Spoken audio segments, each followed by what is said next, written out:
I-give up ko na naman ba itong sitwasyon ko to para sa ibang tao? Paano naman ako? Boundaries, classmate. There's nothing wrong to say no sa mga bagay na hindi ka komportable or sa mga bagay na ayaw mo.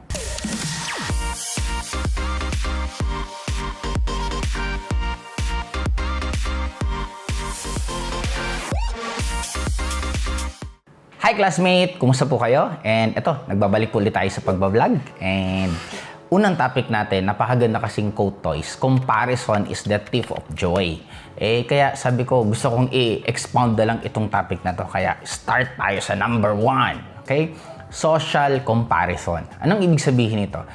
Classmate, tandaan po natin. Kaya medyo stressful ang life ngayon. Kasi syempre, magandang naidulot sa atin ng internet kasi ang dami natin natutunan, ang dami natin nakikita, but at the same time, dalawa po ang effect.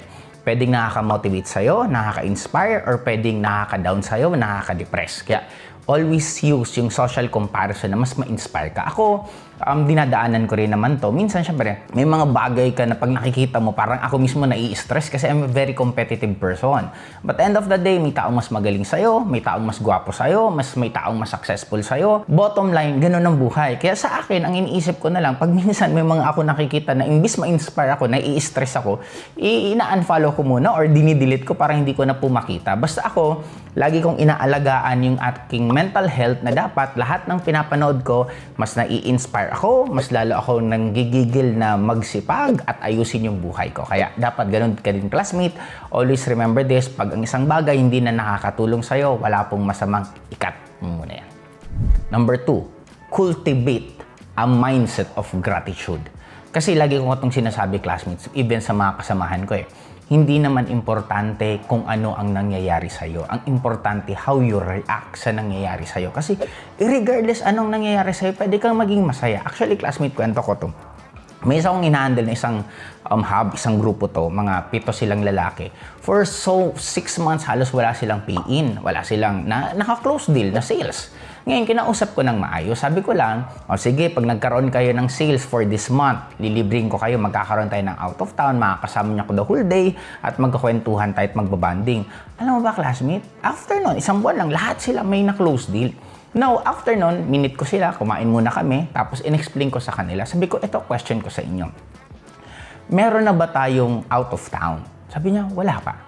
Sabi ko, ba't kayo nanggigil? Ba't kayo na-excite? Kasi syempre, makakasama ka namin. Now, sabi ko, ito yung bottom line. Sana ma-realize mo na, yes, naman nakaka-inspire din siguro kung kasama niyo ako, pero hindi ba mas nakaka-inspire kung magbago buhay mo? Hindi ba mas nakakagigil na makukuha mo pangarap mo, makakabili ka ng mga gusto mo, makakabili ka ng sasakyan, makakabili ka ng bahay, makakapag-travel ka ng iba't ibang bansa? Di ba mas maganda yon? Now, bottom line para sa akin, irregardless ano man ang sitwasyon mo Pag nakita mo kung saan ka papunta in the future, kikiligin ka naman talaga. Kaya nga kayo nagsipag ng sobra kasi yung future, nakita nyo, makakasama nyo ako, makakabanding nyo ako. Mas dapat kiligin ka sa buhay na nag-aantay sa'yo. Kaya sa akin, classmate, ganun din. Irregardless anong nangyayari sa'yo, be thankful about it. Sabi nga, tingnan mo palagi kung ano yung maganda dun sa nangyayari sa'yo. Bigyan ko ng example. Nawalan ka ng pera, isipin mo na lang may kapalit yan na mas malaki. Kaya siya nawala kasi para ka mas magsipag, para ka manggigil kasi mapapalitan siya ng bago. May mga kaibigan kang hindi na kayo jive, nag-iiba na kayo ng gusto, and be thankful about it kasi at least magkakaroon ka ng bagong set of friends na mali mo, doon na kayo mag-jive. In short, kahit ano pang nangyayari sa'yo, meron at meron yan positive. Diba? Meron yung positive na makikita ka dyan. Kaya para sa akin, doon ka mag-focus. And isa pa, classmate, wag ka magkakaroon ng bitter attitude. Kasi nagkakaroon siya ng energy entanglement. Anong ibig sabihin nun? Example, ito, true to life to. May isang babae. Yung asawa niyang lalaki, sumama sa ibang babae. In short, mag-asawa na sila. Sumama pa yung babae, yung asawa niyang lalaki sa ibang babae. Tapos, alam mo, galit na galit siya doon sa babae. Sabi niya, grabe naman ang babaeng to. Pumatol pa sa may asawa. Hindi niya ba alam na may asawa na yan? Kadiri naman siya. Grabe yung energy yung binibitawan niya. And guess what? After a few years, nagkaroon din po siya ng karelasyon na may asawa din. Kasi yun yung focus mo Yun ang energy mo. Kaya classmate, pinakamaganda kung meron taong gumawang hindi maganda sa'yo, bless them and wish them luck. Na sana mas maging okay ka, sana mas maging maganda buhay mo kasi by wishing them ng gusto mong buhay na maganda, hindi mo na-realize ang nawi-wish mo pala sarili mo. And it's the same vice versa.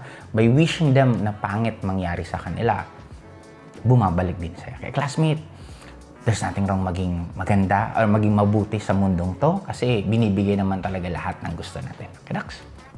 Number 3, embracing our uniqueness and individuality. Okay? In short, classmate, lagi kong sinasabi, meron tayong fingerprint. Walang fingerprint na pare-pareho. Ultimo magkapatid, magkaibang fingerprint. Ibig sabihin, you have your own journey, you have your own success, you have your own failures. Don't ever compare kung ano man ang nangyayari sa'yo sa ibang tao kasi magkakaiba sila ng kwento. At the same time, hindi mo naman alam yung lahat ng kwentong nangyayari sa kanila. Kaya focus, become a better.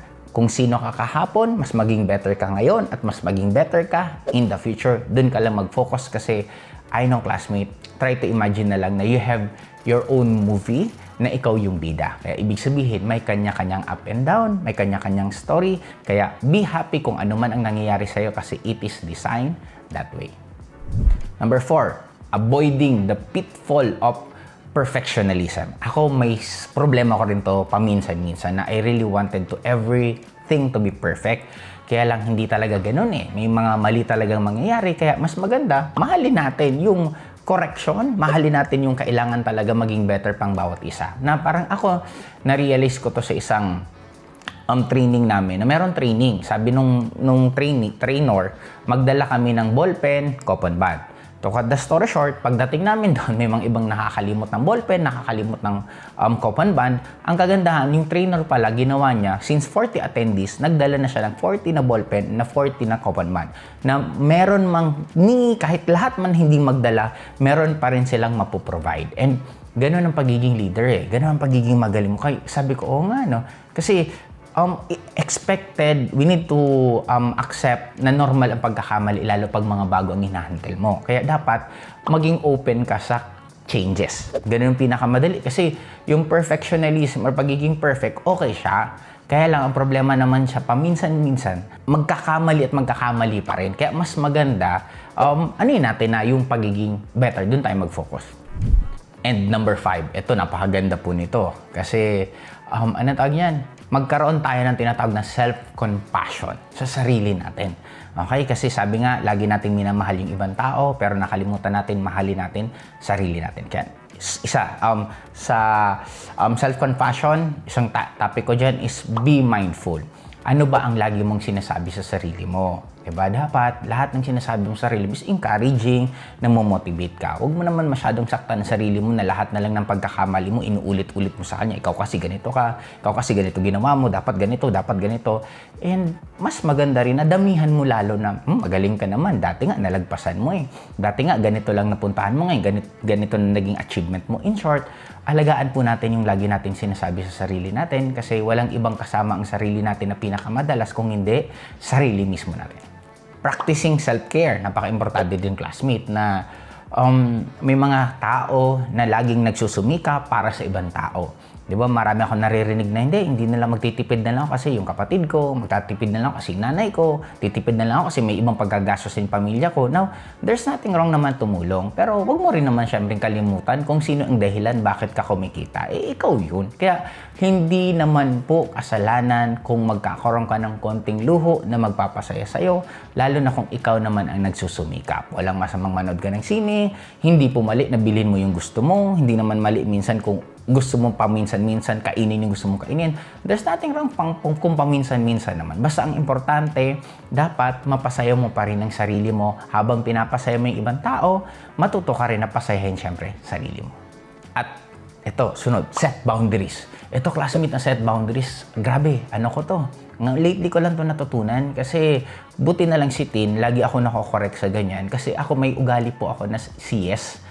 As much as possible, ayaw kong tumanggi kung anong sinasabi sa akin or hinihiling sa akin. Talagang pagbibigyan ko, may ganun po akong mentality eh.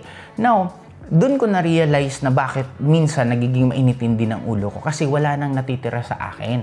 Actually, ngayon experience ito, mayroon technocrat, mayroon sport fest. And dapat alas 8 ng umaga nandun ako sa venue. And actually, nag-try talaga ako na hanggang 7:20, gising, hindi na ako natulog kasi sa ko didiretso na ako sa venue. Kaya lang, pumapatak naman sa isip ko na, ang tulog ko talaga mga 5, tapos gising ko mga 12. Kaya sabi ko, i-give up ko na naman ba itong sitwasyon ko to para sa ibang tao? Paano naman ako? Kaya, first time ko to na nag-cancel ako sa kanila. Kasi pupunta na lang ako dyan, pagkagising ko, kita-kits na lang. And masarap sa pakiramdam din na nagkakaroon ka ng boundaries minsan sa mga ibang tao na, syempre, focusan mo rin sarili mo. Kaya sabi ko right now, kaya nga lagi kong mantra, maliban sa gusto kong kitain, yung gusto kong kitain. Hindi ko nasasabihin sa inyo kung magkano yun. Pero ang lagi kong unang mantra, I am happy. I am happy. Kaya yun ang pinakagusto ko na ngayon maging masaya habang tinatrabaho ko pangarap ko, maging masaya habang nandyan na yung mga pangarap ko kasi minsan yung nakakalimutan ko rin na kakatrabaho.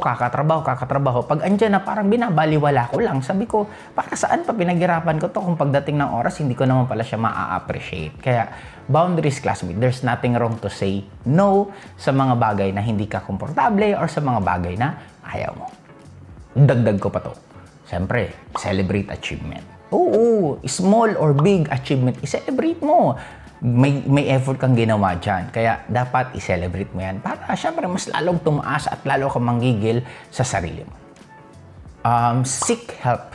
Ibig sabihin, if you need help, there's nothing wrong na humingi ka ng tulong. Sabi nga nila, pag humingi ka daw ng tulong, it is a sign ng strength. Hindi siya sign ng weakness. There's nothing wrong to ask kung di mo alam kung anong gagawin. There's nothing wrong na humingi ng tulong. Pero wag naman yung lahat, di ba? Baka abusuhin mo naman. Ibang usapan naman yun. Pero ang point ko yung may gusto kong ma-achieve na goal. Tapos parang nahihirapan ka, di magtanong ka dun sa mga taong marunong. Hindi ka bawasan ng pagkatao mo yan. Classmate ko, ako meron akong skills. Sobrang galing ko dyan. I really don't care kung anong iisipin mo sa akin. Ang importante sa akin, ma-achieve ko kung ano yung goal ko.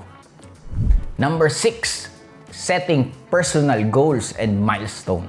Ibig sabihin nito, classmate. Dudugtong ko lang doon sa isang sinabi ko, you have your own journey. Kaya ang importante, mag-focus ka. Yes, okay naman na tumitingin ka sa mga achievement ng ibang tao, pero mas mag-focus ka sa achievement mo. Dati bang di mo ito nagagawa? Ngayon, ito na. Dati ba kinikita mo 5,000? Ngayon, 10,000 na. Dati bang mahihain ka? Ngayon, kumapal ang mukha mo. Dati bang hindi ka nakakapunta sa ganitong lugar? Ngayon, nakakapunta ka. That is already an achievement. Kasi pag lagi mong ikukumpara yung sarili mo sa ibang tao, malulungkot ka talaga eh. Kaya walang masama maging inspiration sila, pero mas mag-focus ka sa sarili mo. Kasi lagi kong sinasabi, where attention goes, the energy flows. Kung anong pagtutuunan mo ng pansin, yun ang lalaki at lalaki at lalaki. Both positive at negative. Kaya kung meron kang achievement, meron kang mga personal milestone, dun ka magfo-focus, mas lalo kang manggigigil na ulitin yon, mas lalo kang manggigigil na ulitin yon, mas lalo kang manggigigil na palakihin yun, at baka pagdating ng oras, yung mga taong iniidolo mo, ikaw na pala yung naka-achieve ng mga ganun klaseng achievement. At number 7, creating a digital boundaries. Kasi sa panahon po natin ngayon, di ba? Ako, minsan problema ko rin po talaga to na grabe ako mag-cellphone. Kasi nga, nandito na lahat sa akin. Trabaho, paglilibang, communication. Kaya minsan halos hindi mo na matigilin mag-cellphone. Kaya ngayon, magkakaroon ako ng limit sa screen time ko. Magkakaroon ako ng limit. Second, ginagawa ko na to before. Dati pag nasa Manila ako, maglalakad-lakad ako sa mall at hindi ako nagdadala ng cellphone para wala talaga akong choice. Kasi importante din na magkaroon din tayo ng tinatawag na post sa digital world kasi halos dyan na umiikot buhay natin. Kung magiging tanong mo naman, medyo nahihirapan ka, gawin mo yon sa mga bagay na wala kang choice. Ibig sabihin, iwanan mo nga cellphone, maglakad-lakad ka. Or pag maglalabas kayo ng friends nyo, magkaroon kayo ng ruling. O sige, 30 minutes, walang cellphone time, kwentuhan tayo. Kasi, di ba, minsan nawawala na tayo ng connection kasi puro tayo cellphone ng cellphone. Kaya importante din magkaroon ka ng boundaries sa mga digital na gadgets na meron tayo. Kasi, iba pa rin yung nagkakaroon. Masarap sa pakiramdam, classmate, na actually, pag nagja-jogging ako, syempre, hindi ka makapag-cellphone kasi tumatakbo ka. Pero ang good thing nun, ang sarap pa rin naman sa pakiramdam. Kaya minsan kung stress na stress ka, tip ko po sa inyo, ang kailangan mo lang mag-post. At number 8, present moment awareness. Ito, napakasimple. enjoyin mo yung moment na nandyan sa'yo ngayon. Naliligo ka, enjoyin mo. Namnamin mo yung amoy ng shampoo, yung dulas ng sabon, yung sarap ng lamig na tubig. Namnamin mo yon. Pag kumakain ka, tigilan mo muna mag-cellphone, walang cellphone. Lasahan mo yung pagkain, tikman mo kung gaano kasarap yung pagkatimpla niya. Nguyain mo ng dahan-dahan na lasang-lasa mo mismo yung kinakain mo.